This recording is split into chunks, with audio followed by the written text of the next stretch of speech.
This is a legacy episode of the Lesbian Historic Motif podcast, originally released as part of the Lesbian Talk Show podcast group. Some references may be obsolete. The show looks at lesbian-relevant themes in history and literature, has interviews and discussions about current historical fiction with queer female characters, including fantastic versions of the past, and presents new original historical fiction for your enjoyment.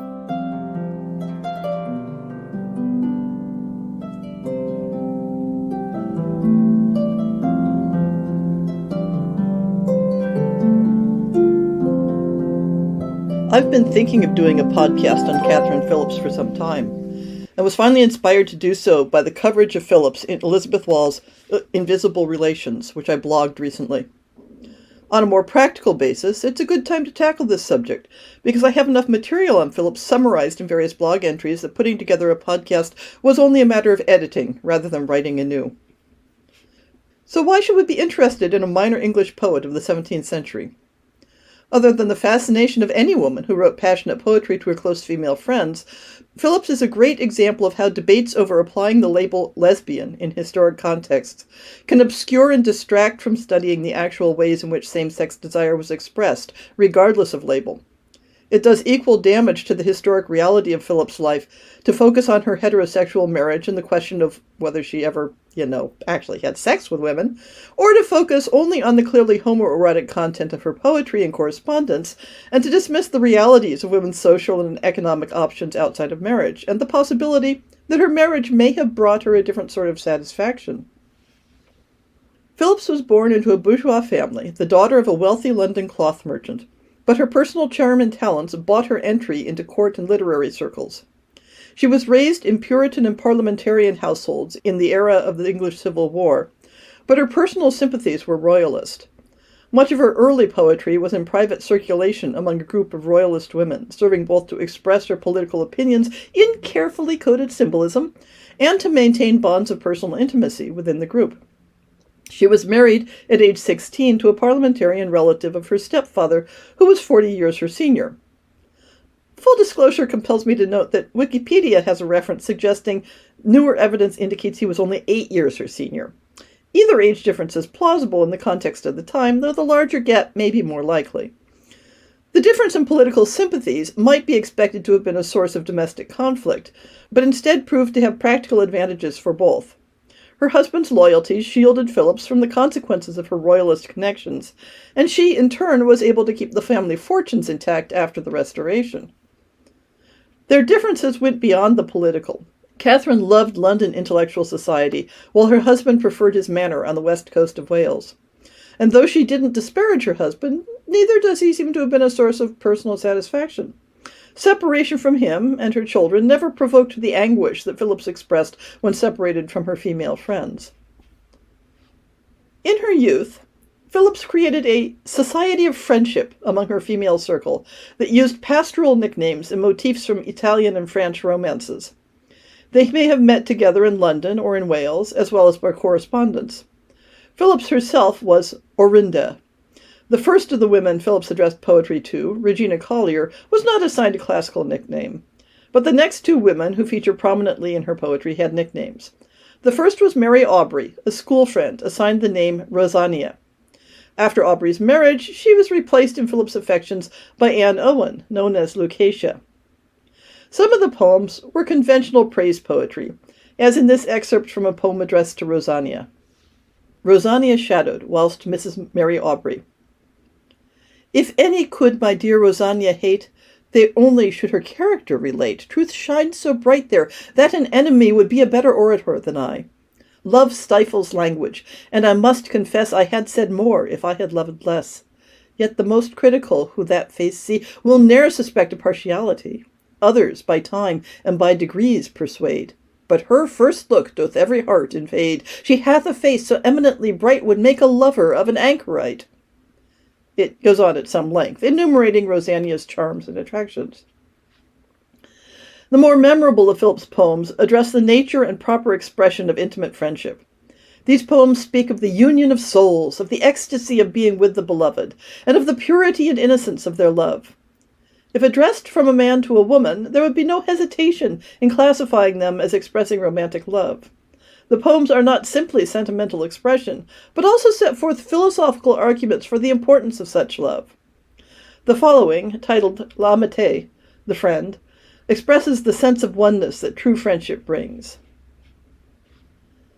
Soul of my soul, my joy, my crown, my friend, a name which all the rest doth comprehend, how happy are we now, whose souls are grown by an incomparable mixture one, whose well-acquainted minds are now so near as love or vows or friendship can endear? I have no thought but what's to thee revealed, nor thou desire that is from me concealed. Thy heart locks up my secrets richly set, and my breast is thy private cabinet.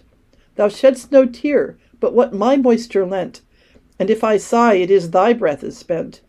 United thus, what horror can appear worthy our sorrow, anger, or our fear? Let the dull world alone to talk and fight, and with their vast ambitions nature fright. Let them despise so innocent a flame, while envy, pride, and faction play their game. But we, by love sublimed so high, shall rise to pity kings, and conquerors despise, since we that sacred union have engrossed, which they and all their factious world have lost. Despite her own marriage, Phillips treated the marriages of her romantic friends as a betrayal, writing a poem on the topic of apostasy and complaining to a confidant that the marriage of a friend is the funeral of a friendship. It was the fate of all of Phillips' closest friendships to falter when her friends married and found their time and attention pulled in other directions. Phillips considered herself steadfastly devoted and had a hard time forgiving a lesser commitment in others. The following verse reflects a shift in primacy from Rosanna to Lucatia, Anne Owen, although Phillips had a propensity for writing multiple farewell to friendship poems, so this needn't be seen as marking a specific event. Rosanna's apostasy and Lucatia's friendship. Great soul of friendship, whither art thou fled? Where dost thou now choose to repose thy head?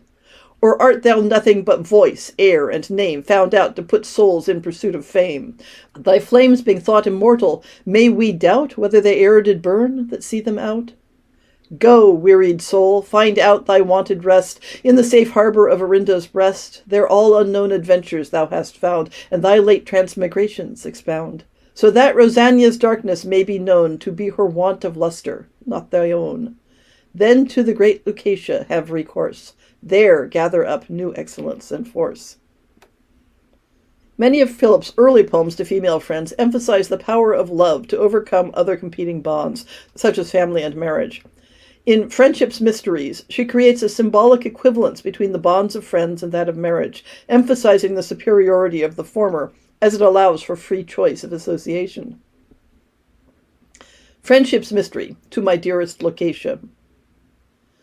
Come, my Lucatia, since we see that miracles men's faith do move, by wonder and by prodigy, to the dull angry world let's prove there's a religion in our love. For though we were designed to agree that fate no liberty destroys, but our election is as free as angels, who, with greedy choice, are yet determined to their joys. Our hearts are doubled by the loss, here mixture is addition grown. We both diffuse and both engross, and we whose minds are so much one, never yet ever are alone. We court our own captivity, than thrones more great and innocent. 'Twere banishment to be set free, since we wear fetters whose intent not bondage is, but ornament. Divided joys are tedious found, and griefs united easier grow. We are ourselves, but by rebound, and all our titles shuffled so, both princes and both subjects too. Our hearts are mutual victims laid, while they, such power in friendship lies, are altars, priests, and offerings made, and each heart which thus kindly dies grows deathless by the sacrifice. But the central theme of this podcast comes from the poems that reached beyond the ideals of platonic love to express more deeply personal feelings, as the following. To my excellent Lucatia, on our friendship. I did not live until this time crowned my felicity, when I could say, without a crime, I am not thine, but thee. This carcass breathed and walked and slept, so that the world believed there was a soul the motions kept, but they were all deceived. For as a watch by art is wound to motion, such was mine, but never had Orinda found a soul till she found thine. which now inspires, cures, and supplies, and guides my darkened breast. For thou art all that I can prize, my joy, my life, my rest. No bridegroom's nor crowned conqueror's mirth to mine compared can be. They have but pieces of the earth. I've all the world in thee. Then let our flames still light and shine, and no false fear control, as innocent as our design, immortal as our soul. Philip's work was able to envision a world in which marriage was irrelevant to the important work of creating, celebrating, and maintaining bonds between women. At the same time, those friendships existed within a constant expectation of interruption by the demands of heterosexual marriage. While Phillips doesn't directly complain about her marriage, she gives almost no space in her poetry to her husband and children. She regularly traveled away from her husband to spend time with friends in London or Dublin and to pursue her literary career, but wrote no sad poems of parting on those occasions. Contradictions and contrasts come out between her works on abstract friendship, which emphasize mutuality, and those addressed to specific women, which speak in metaphors of conquest and submission. The inherent assertiveness of Philip's poetic voice is overturned by placing herself in the position of conquered and supplicant, though it must be kept in mind that Lucatia was of a higher social status, which may sometimes have affected the nature of their friendship and the tone of the verses. In blending the philosophy of perfect friendship with the supplicatory language of courtly love, Philip's poems to Lucatia inevitably have a tone of accusation, that Lucatia is not fulfilling the terms of friendship in leaving Philip's unfulfilled. Phillips expresses dissatisfaction with a static continuation of their bond, and longs for Lucatia's presence and a public declaration. The Neoplatonic mingling of souls on a spiritual level is no longer a sufficient goal, but the linguistic conventions available to her and the practical demands of both their marriages made it difficult to articulate anything beyond frustration and longing, as in this next poem, Injuria Amici, Injury to a Friend. Lovely apostate, what was my offense? Or am I punished for obedience? Must thy strange rigors find as strange a time? The act and season are an equal crime of what thy most ingenious scorns could do. Must I be subject and spectator too? Or were the sufferings and sins too few to be sustained by me, performed by you? Unless, with Nero, your uncurbed desire be to survey the Rome you set on fire, while wounded for and by your power, I at once your martyr and your prospect die. This is my doom, and such a riddling fate as all impossibles doth complicate. For obligation here is injury, constancy crime, friendship a heresy. And you appear so much on ruin bent, your own destruction gives you now content. For our twin spirits did so long agree, you must undo yourself to ruin me. And like some frantic goddess, you're inclined to raise the temple where you were enshrined. And, what's the miracle of cruelty, kill that which gave you immortality. Whilst glorious friendship, whence your honor springs, lies gasping in the crowd of common things. And I, me, so odious, that for being kind, doubled and studied murders are designed. Thy sins all paradox, for thou shouldst be thyself again. 'Twould be severe to me, for thy repentance coming now so late, would only change, and not relieve the fate. So dangerous is the consequence of ill, thy least of crimes is to be cruel still. For of thy smiles I should yet more complain, if I should live to be betrayed again. Live then, fair tyrant, in security, from both my kindness and revenge be free, while I, who to the swains had sung your fame, and taught each echo to repeat your name, will now my private sorrows entertain, to rocks and rivers, not to you, complain. And though before our union cherished me, 'tis now my pleasure that we disagree, for from my passion your last rigors grew, and you kill me because I worshipped you. But my worst vows shall be your happiness, and ne'er to be disturbed by my distress. And though it would my sacred flames pollute to make my heart a scorned prostitute, yet I'll adore the author of my death, and kiss the hand that robs me of my breath. There are hints that Lucatia found Philip's demands to go beyond what she felt proper or comfortable. Or maybe she just wasn't that into her. Far from being conventional sentimentality, there's a lot going on in these poems. Phillips wanted their love, however they defined it, to be engaged in actively, to be spoken and exchanged, not passively taken for granted, as she argues in To My Lucatia, in defense of declared friendship. O my Lucatia, let us speak our love. And think not that impertinent can be, which to us both does such assurance prove, and once we find how justly we agree. Before we knew the treasures of our love, our noble aims our joys did entertain. And shall enjoyment nothing then improve? 'Twere best for us then to begin again. Now we have gained. We must not stop and sleep out all the rest of our mysterious reign. It is as hard and glorious to keep a victory as it is to obtain.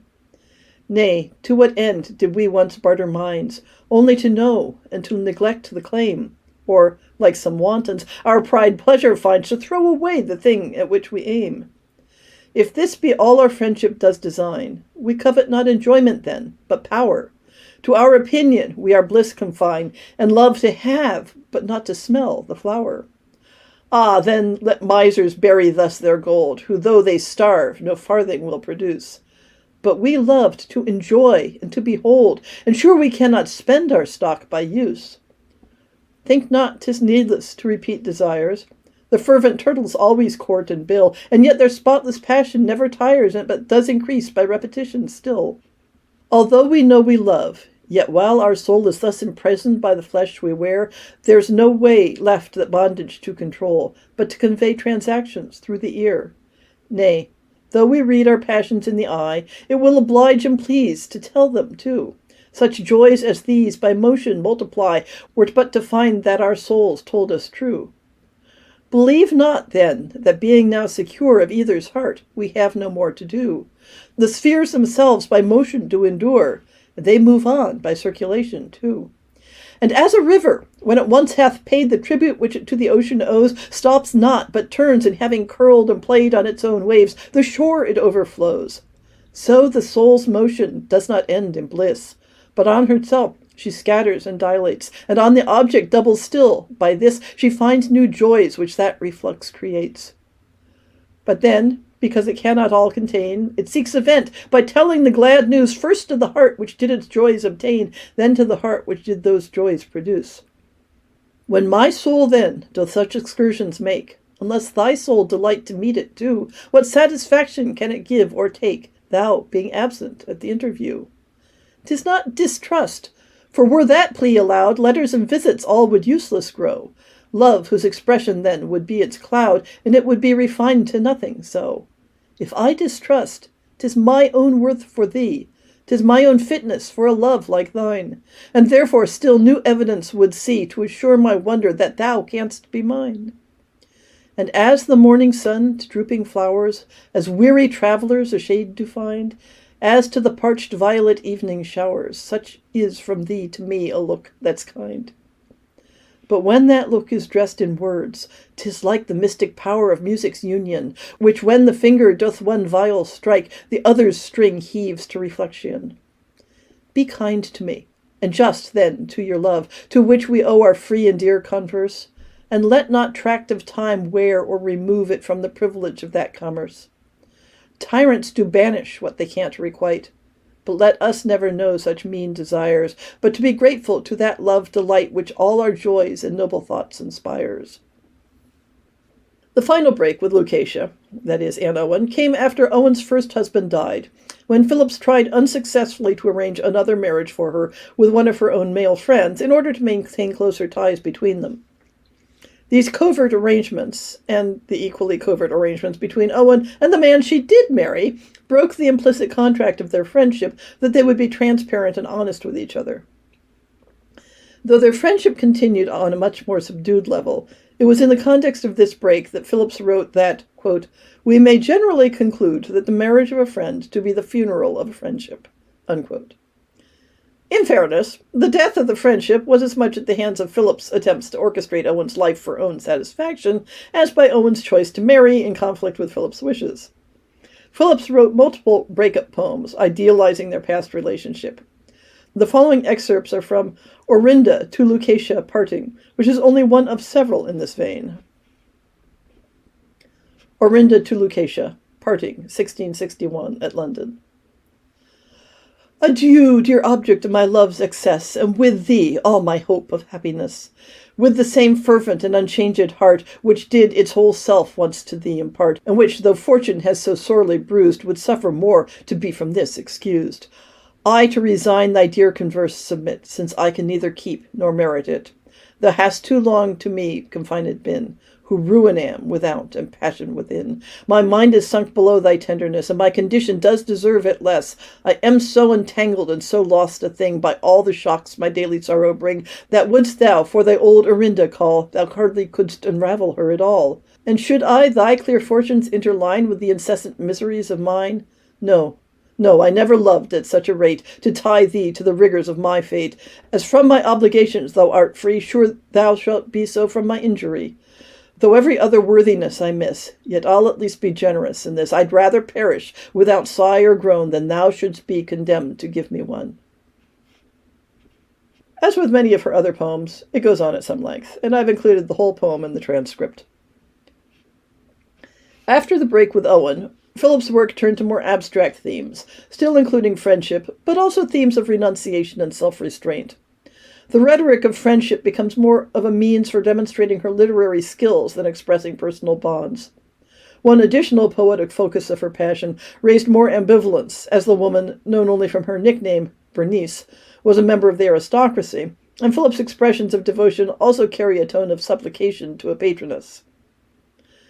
The poems written in the years before her unexpected death were more formal, courtly appeals for patronage, directed to women of higher rank, where no personal intimate bond was expected.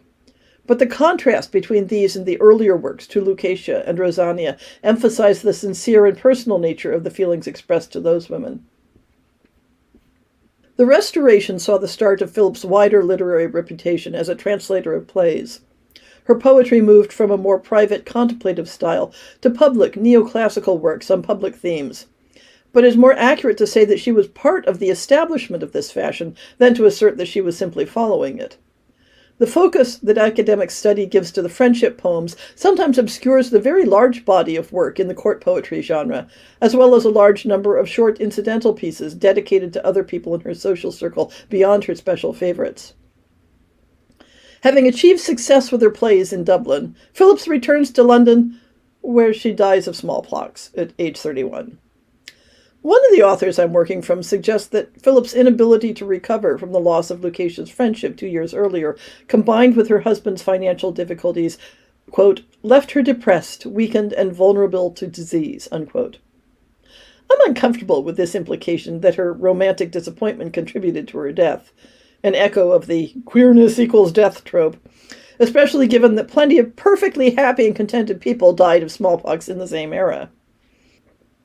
The tradition of Platonic friendship that Phillips inherited incorporated the precious culture of the court of Henrietta Maria and the pastoral escapism of the early 17th century, without the exaggerated formal imagery of the precieuses.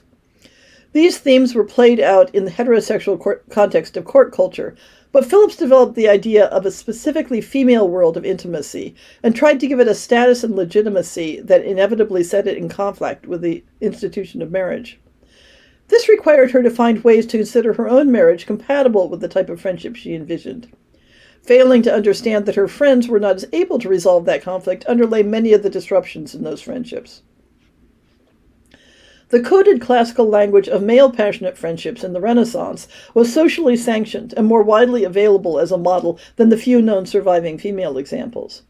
Philosophical discussions of male platonic love at that time drew from several sources and ideals, including male friendship bonds as the foundation of the civilized state, or platonic ideals of an idyllic retirement to nature. Phillips took a more direct and impassioned approach, but was in dialogue with those ideals. One of the social models that shifted, moving into the 17th century, was the rise of the concept of companionate marriage, reframing heterosexual relationships as a mutual partnership, and necessarily elevating women as worthy of friendship, at least in theory. The emergence of this acceptance is seen in writing like Kenelm Digby's descriptions of his wife as being equally capable of such friendships because she, quote, has a masculine soul, unquote. Not actual gender equality, but a move in that direction. Women didn't always have the same social and economic freedom that men did to engage in and maintain friendships on an everyday level. And from the 17th through 19th centuries, a constant theme in women's friendship writing is the desire for physical presence and lamenting the life complications that prevent it. Perhaps for this reason, among others, fantasies of female friendships often focused on an imagined Arcadian retreat from the real world. This separate pastoral world would also remove them from the status relationships of urban court life that could interfere with the ideals of equality in friendship. Phillips was conscious of the connection between her work and the tradition of male friendship literature. Part of her professional strategy, if that isn't too strong a word, was to seek the friendship and approval of influential men who could not only help her literary ambitions, but whose acceptance could legitimize her themes of relationships between women as part of an accepted concept of platonic friendship. For example, she wrote a poem in praise to Francis Finch in the context of his writings on friendship, framing them as supporting her own positions. But Finch's work largely focused on male-female friendship within marriage. Phillips' attempts to get her male correspondents to validate women's friendships were largely in vain. They interpreted her queries as concerning women's ability to be friends with men, especially within the context of companionate marriage. The best Phillips can do is deflect this by arguing for the genderless nature of the soul. Male writers were not so generous, and when not being polite in response to women such as Phillips, considered women's extramarital friendships to be subversive of the proper social order. In this, Phillips, though quite conservative in her religious positions, had much in common with some of the more radical religious sects, such as the Quakers, among whom women sometimes formed spiritual bonds that they declared superior to earthly ones. An examination of the boundaries between friendship and love, and the acceptable and unacceptable expressions of them, were being openly debated within Phillips' larger social circle. The existence of expressions of love that should be kept at a distance are mentioned, but never specified. But anxieties of this type emerge in the evocation of Sappho, especially as a comparison for Phillips' poetry. In calling Phillips another Sappho, her contemporaries raised the possibility of unacceptable eroticism, hastily refuted by claims that Philip was more virtuous than Sappho. One might call it an early instance of the no-homo reflex. When comparing women's same-sex friendship to heterosexual relations, Phillips derides lust and the unworthy ends of marriage. But when addressing specific female friends, she not only invokes physical expressions of those bonds, but uses the imagery of marriage, as in Articles of Friendship, which concludes with a wedding-like pledge. This was one of her early poems, and displays an overt physicality that has softened somewhat in later works. To Rosania and Lucatia, Articles of Friendship. The souls which virtue hath made fit do of themselves incline to knit. Yet wedlock, having priests, allow that I be friendship's foeman now. For I can best perform the rite who of the goddess had a sight. To me her oracles she gave, and did inspire me in her cave. And 'tis my glory, that I may my faults redeem, my debts repay, no more my useless self I loathe, since I can now oblige you both. First then, the love you bear each other, you must no more in silence smother, nor ceremoniously take pains to put your friendship into chains. Formal addresses then disclaim, and never must yet madam name. She gains most who first condescends, for y'are more noble being friends. Estrangements thus once voted down, and all the punctilios of the town no time nor place believed unfit, which will each other's sight admit. Though friendship greatest service dares, its life consists in little cares, those frequent tendernesses which make a concerned heart so rich. You both must wear an open heart, and freely your concerns impart. By this your pleasure you will double, and it will lessen all your trouble. All distance may this hour destroy. Confirm your love, begin your joy. Oh, how much kindness does afford that pleasant and that mighty word. If you these terms do disapprove, ye cannot, or ye will not love. But if ye, like these lovely bands, with them join hearts and lips and hands. Phillips was ambitious as a writer, at a time when being a woman writing publicly was to risk male criticism. She was sheltered, to some extent, by the respectability of being married to a country gentleman. But she also deliberately cultivated the friendship and approval of male literary figures of the day. During her lifetime, her reputation came from private circulation of her work, a limitation that affected many female poets of the era, and from her translations of a more famous male author. Although Phillips' literary reputation today rests primarily on her poems about friendship, these were rarely included in publicly circulated collections of her work until the 19th century. Her most anthologized works before that focused on pastoral themes and royalist sentiments. Public editions of her work also typically arranged the content in ways that obscured the emotional significance of her friendship poetry, whereas the arrangement in Phillips' own manuscript collection highlights the friendship narrative. The difficult negotiations of being a woman writer in the 17th century are seen in the transparent fiction that the initial publication of her work was not only without her knowledge, but against her will. This fiction preserved her modesty in an age when women weren't expected to seek fame or profit from their writing. This understanding puts a different light on claims that Aphra Behn was England's first professional woman writer. It wasn't that women couldn't or didn't desire to write professionally, but that they were slammed for trying to do so. Behn was simply willing and able to put up with it.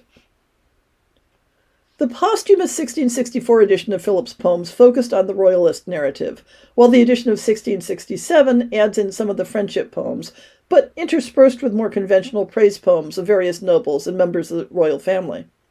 The royalist framing allows Lucatia to be considered a stand-in for the absent King Charles II, though this interpretation becomes incoherent in poems written after the Restoration.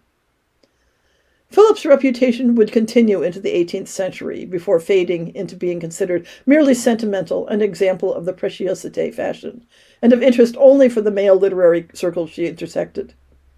The remaking of Phillips' reputation began in the late 19th century with a biographical study that simultaneously praised her portrayal of the virtues of friendship and derided her work as sentimental, her personality as classless, and her passionate friendships as the predatory infatuation of an aging woman at age 31, and ignoring that the relationship being satirized began when she was 19 and only a year older than her beloved. But in order to ridicule Phillips' work, her Victorian biographer emphasizes the homoerotic content, particularly in comparison to the decidedly unexciting way she depicted her marriage. The early 20th century editor of her poetry, in contrast, worked to deny any sincere romantic content, and depicted the sapphic elements as nothing more than an intellectual game. Further, he raises her husband's complacence about her female friendships as evidence that there was nothing in them for a husband to object to. They must have been trivial and harmless. And yet, by creating the label Sapphic Platonics for Phillips' work, he ensured that others would scrutinize her blending of themes of spiritual friendship with those of courtly love to express her relationships to her female friends. The framing of Phillips' friendships as trivial and a literary game fails at the clear expressions of grief at separations and estrangements, especially when due to the disruption of marriage. Her biographers and editors continually run into the problem that either her reputation as a talented poet or her reputation as a chaste woman must be undermined. Given that Phillips was considered a respectable and talented poet in her own lifetime, does this mean her contemporaries were oblivious to the depth of sentiments being expressed toward her friends? Or does it mean that they felt the need to obscure those sentiments, as Phillips herself had done with her oblique and coded language, in order to maintain Phillips' chaste reputation as the matchless Orinda? Or does it mean that the sentiments she expressed and felt were acceptable to her peers, given that both she and the object of her affection were married and not arguing against the institution of marriage? Phillips' later public image focused more on her status as a woman writer than on her work itself. She was framed as the English Sappho at a time when Sappho was being argued to be an essentially masculine figure, more for the act of being a famous poet than for her sexual reputation. To be praiseworthy, Phillips must be framed as innocent, modest, and virtuous. She must be set on a pedestal that removed her from femaleness, in the sense that other women might achieve similarly, while still emphasizing her femininity. Her assigned role as an icon of virtue eventually replaced any reputation she might have earned as an actual poet, making her erasure from the canon possible.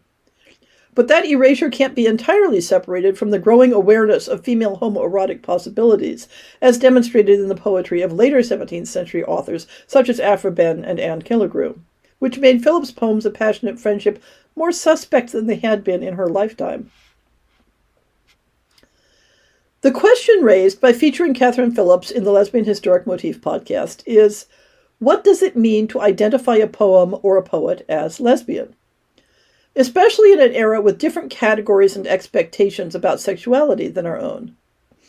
A similar question can be asked about queer characters in historical fiction. When we write a character in a historic setting, we're telling two stories. The story of how that character relates to the past, and the story of how that character relates to present-day readers. When the character and the readers fit into dominant cultural defaults, for example, straight, white, middle to upper class, and usually male, the necessary distinctions between those two stories are not as often challenged as when either the character or the readers are marginalized. If someone wrote a study of Katherine Phillips that presented the passionate expressions in her poetry as nothing more than metaphor, and her relationships with women as simply very close friendships, they would not feel the need to proclaim, "Katherine Phillips, straight poet."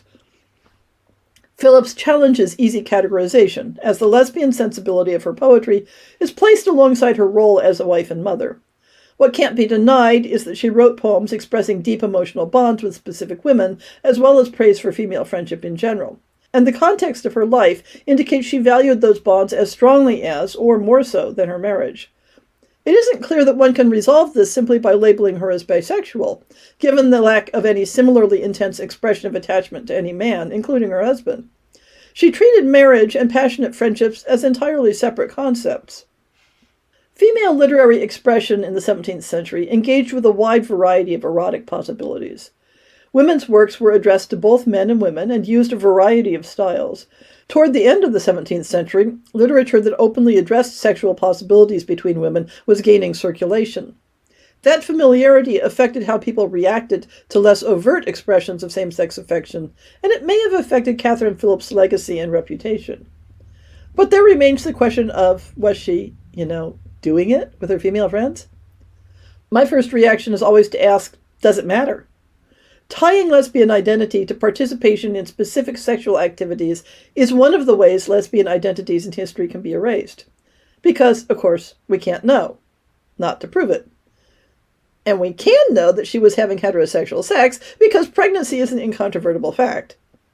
The wider question is not simply what sort of physical relations might Phillips have had with her intimate friends, but how would she have classified them? The 17th century saw little conflict between same-sex and heterosexual relations, as long as the primacy of the institution of marriage was recognized. Same-sex attraction before marriage was normalized to a significant degree, but was expected to give way. Phillips' feelings for women did not involve the sort of masculine-coded behavior for which her culture had names: female sodomy, hermaphroditism, tribadism, and she was protected from being categorized as such by her own participation in heterosexual marriage. The rhetoric of platonic friendship gave cover and acceptance to the underlying homoerotic nature of her feelings, but it wasn't a knowing, self-conscious cover, not a closetedness, but rather an awareness that she was expecting and demanding more from her female friendships than the social dynamics of the day would allow for. And that very awareness lends significance to the relationships.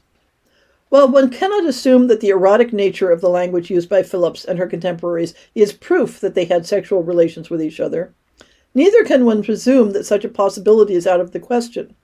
Women of her era were having what we would classify as sex with each other. That doesn't change just because individual women might not choose to record it in their memoirs.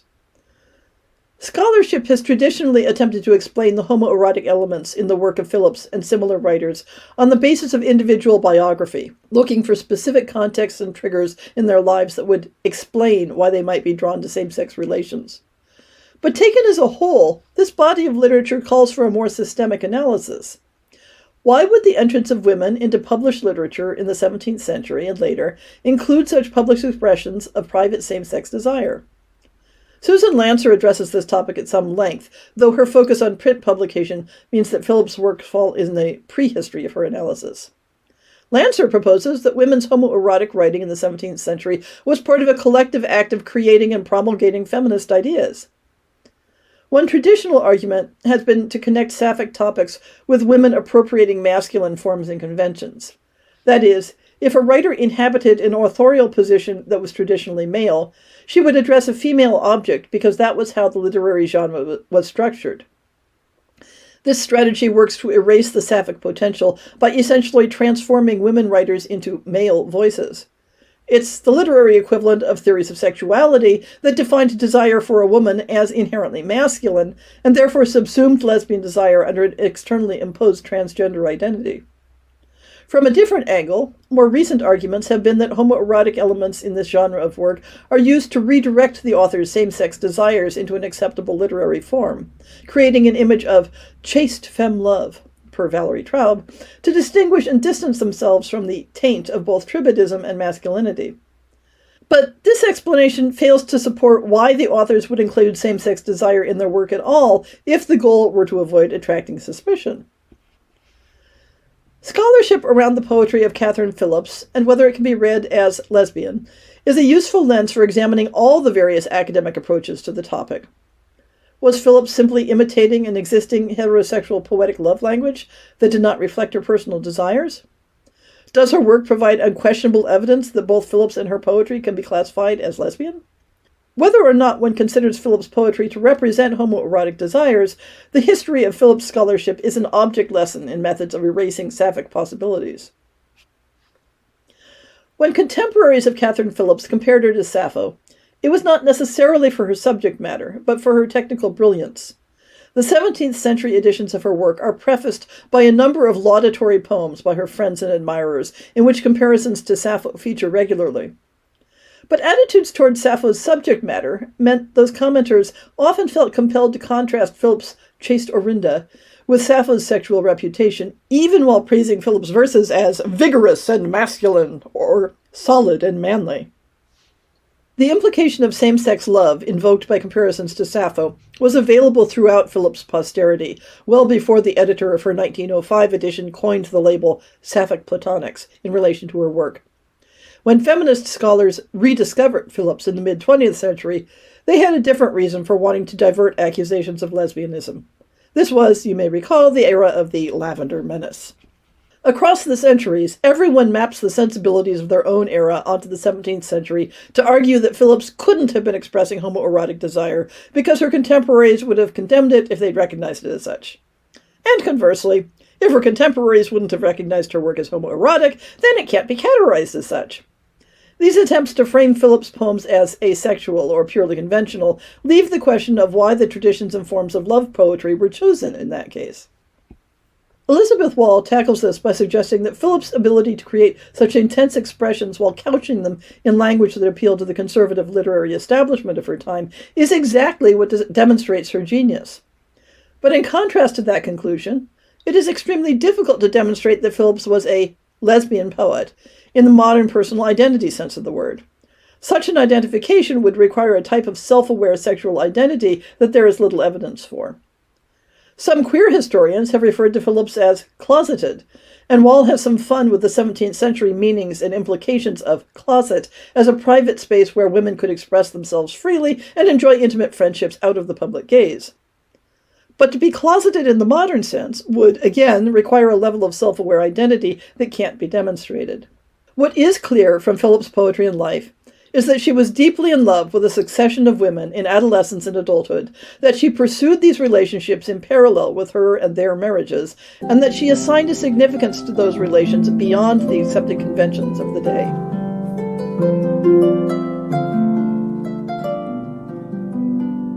I hope you've enjoyed this episode of the Lesbian Historic Motif Podcast. See the show notes for links to people and topics.